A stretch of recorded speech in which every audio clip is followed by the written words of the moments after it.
Assalamualaikum warahmatullahi wabarakatuh. Halo semuanya, kembali lagi bersama saya Andi Setiawan SPD. Berpikir kreatif merupakan kemampuan yang sangat esensial saat ini dalam menciptakan karya, baik itu karya seni, tulisan, musik, video, maupun hal-hal inovasi lainnya di berbagai bidang. Proses berpikir kreatif melibatkan lebih dari sekadar imajinasi. Ia merupakan sebuah perjalanan yang diwarnai dengan eksplorasi, eksperimen, dan penggabungan ide-ide untuk menghasilkan sesuatu yang baru dan orisinil. Memahami proses ini memungkinkan kita untuk menyelami kedalaman pikiran seseorang kreator, mengungkap tahapan-tahapan krusial dalam melahirkan sebuah karya seni, serta menemukan faktor-faktor yang mempengaruhi munculnya ide-ide brilian. Dalam menciptakan karya, proses berpikir kreatif tidaklah berjalan linear, melainkan melalui tahapan-tahapan yang saling berkaitan dan berkesinambungan. Mulai dari pengumpulan informasi dan inspirasi, inkubasi ide, hingga mewujudkan konsep menjadi sebuah mahakarya yang nyata. Setiap tahapan memiliki dinamika dan tantangan tersendiri yang menuntut fleksibilitas, ketekunan, dan keberanian untuk mengeksplorasi berbagai kemungkinan yang ada. Dengan memahami proses berpikir kreatif secara lebih detail, kita dapat meningkatkan kemampuan dalam menghasilkan karya yang inovatif, bermakna, dan memberikan nilai tambah positif untuk orang lain. Creative thinking itu bukan cuma kemampuan untuk menciptakan sesuatu yang baru, tetapi juga cara berpikir yang fleksibel, inovatif, dan mampu melihat masalah dari berbagai sudut pandang. Keren banget kan? Nah, sebenarnya gimana sih proses creative thinking itu terjadi? Yuk kita bedah satu persatu. Pertama, preparation, persiapan. Persiapan merupakan fondasi awal yang penting dalam proses berpikir kreatif. Tahap ini layaknya mengumpulkan bahan bakar, dan amunisi sebelum memulai sebuah petualangan. Dimulai dengan mengenali ide yang ingin diwujudkan. Ide bisa muncul dari mana saja, sebuah kejadian, observasi lapangan, perenungan, bahkan mimpi. Kenali ide tersebut, digali lebih dalam apa yang ingin disampaikan, nilai-nilai apa yang ingin diangkat, dan pesan apa yang ingin dibagikan melalui karya yang akan diciptakan. Setelah mengenali ide, langkah selanjutnya adalah mengumpulkan berbagai referensi untuk memperkaya wawasan dan memberi nutrisi yang bagus pada proses kreatif. Referensi bisa berupa apa saja, mulai dari mengamati karya-karya lain, membaca buku dan artikel, menonton film, mendengarkan musik, berdiskusi dengan orang lain, hingga menjelajahi lingkungan di sekitar kita.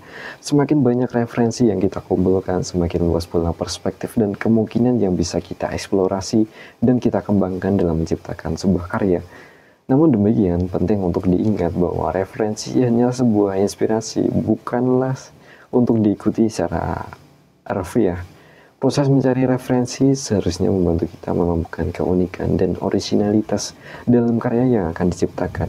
Oleh karena itu, selain mengumpulkan referensi, penting bagi kita juga untuk mengembangkan kemampuan berpikir kritis, analitis, agar dapat mengelola referensi tersebut menjadi sesuatu yang baru, berbeda, dan memiliki nilai tambah. Kemudian kedua, inkubasi. Inkubasi adalah tahap penting dalam proses penciptaan karya, di mana ide-ide yang telah dikumpulkan dibiarkan mengendap dalam pikiran bawah sadar. Tahap ini seringkali disalahartikan sebagai momen bermalas-malasan. Padahal sebenarnya otak kita sedang bekerja keras di belakang layar. Selama inkubasi, lepaskanlah diri sejenak dari karya tersebut dan biarkan pikiran kita mengembara bebas. Lakukanlah aktivitas yang menyenangkan dan merelaksasi diri, seperti berjalan-jalan di alam, mendengarkan musik, bermeditasi, atau bahkan tidur. Hal ini memungkinkan otak untuk memproses informasi secara tidak sadar, menghubungkan ide-ide yang sebelumnya terpisah, dan menemukan solusi yang mungkin tak terduga. Selama masa inkubasi, ada beberapa hal yang perlu direnungkan. Pertama, evaluasi kembali ide awal dan referensi yang telah kita kumpulkan. Apakah sudah cukup kuat dan relevan? Apakah ada hal yang perlu ditambahkan atau diubah? Kedua, perhatikan intuisi dan perasaan yang muncul. Seringkali pikiran bawah sadar kita memberikan sinyal atau petunjuk melalui perasaan dan firasat. Tiga, renungkan kembali tujuan dan makna dari karya yang ingin kita ciptakan. Apakah karya tersebut memiliki pesan yang ingin disampaikan? Apakah memiliki nilai dan manfaat bagi orang lain? Setelah melewati masa inkubasi, tindak lanjutnya adalah mencatat semua ide, gagasan, dan solusi yang muncul. Jangan sampai ide-ide brilian tersebut menguap begitu saja. Selanjutnya, lakukanlah eksperimen dan eksplorasi berbagai kemungkinan untuk mewujudkan ide-ide tersebut ke dalam bentuk karya yang nyata. Tahap inkubasi ini dapat diulang beberapa kali selama proses penciptaan karya. terutama ketika kita mengalami kebuntuan pikiran atau kehilangan inspirasi. Ingatlah bahwa proses kreatif bukanlah proses yang linear, melainkan sebuah perjalanan yang penuh dengan eksplorasi dan penemuan-penemuan. Kemudian tahap ketiga, illumination. Iluminasi adalah momen ajaib dalam proses berpikir kreatif. Saatnya bersihkan ide muncul dengan cemerlang. Setelah melalui tahap persiapan dan inkubasi, di mana kita mengumpulkan informasi dan membiarkan ide-ide bercampur di alam bawah sadar, tiba-tiba, muncul. Iluminasi bagaikan sebuah bola lampu yang menyala, menerangi jalan setapak yang sebelumnya gelap gulita. Ia bisa datang kapan saja dan di mana saja, saat sedang mandi, berjalan-jalan, bahkan saat sedang berjalan dengan kekasih. Momen iluminasi seringkali ditandai dengan munculnya gagasan-gagasan yang baru yang orisinil, koneksi-koneksi tak terduga antar ide, dan solusi-solusi inovatif lainnya atas permasalahan yang dihadapi. Perasaan yang menyertai momen ini biasanya berupa kegembiraan, antusiasme, dan kepuasan karena telah menemukan sesuatu yang baru dan berharga. Iluminasi ini memberikan energi dan motivasi baru untuk terus mengembangkan ide dan mewujudkannya menjadi sebuah makarya yang nyata. Namun penting untuk diingat bahwa iluminasi bukanlah akhir dari proses kreatif. Ia hanyalah sebuah titik terang yang menuntun kita ke tahap selanjutnya, yaitu verifikasi dan elaborasi. Ide yang muncul saat iluminasi perlu diuji, dikembangkan, dan direalisasikan melalui proses yang terstruktur dan sistematis. Dengan demikian, iluminasi dapat berfungsi sebagai katalisator yang memicu kreativitas dan mengantarkan kita pada penciptaan karya yang berkualitas. Insya Allah. Kemudian selanjutnya, verification. Setelah melalui tahap persiapan, proses berpikir kreatif berlanjut ke tahap verifikasi. Pada tahap ini, ide-ide yang telah kita kumpulkan kemudian diolah, diuji, dan dievaluasi.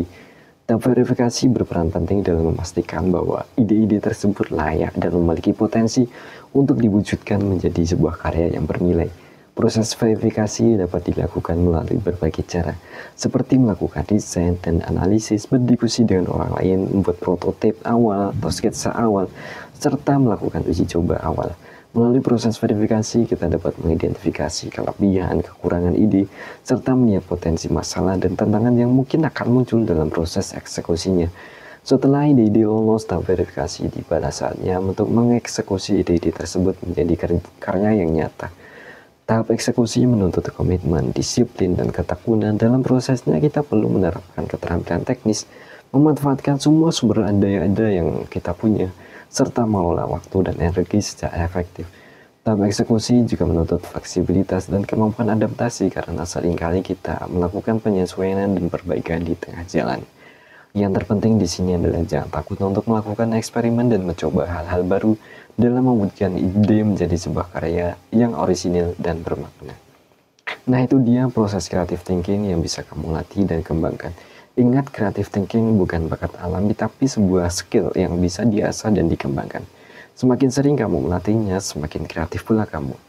Semoga video ini bisa bermanfaat dan membantu kamu mengeluarkan potensi kreativitasmu. Jangan lupa untuk like, komen, dan subscribe channel ini untuk video inspiratif lainnya dan video edukatif. Sampai jumpa di video selanjutnya. Terima kasih telah menonton sejauh ini. Saya Andi Setiawan SPD. Assalamualaikum warahmatullahi wabarakatuh.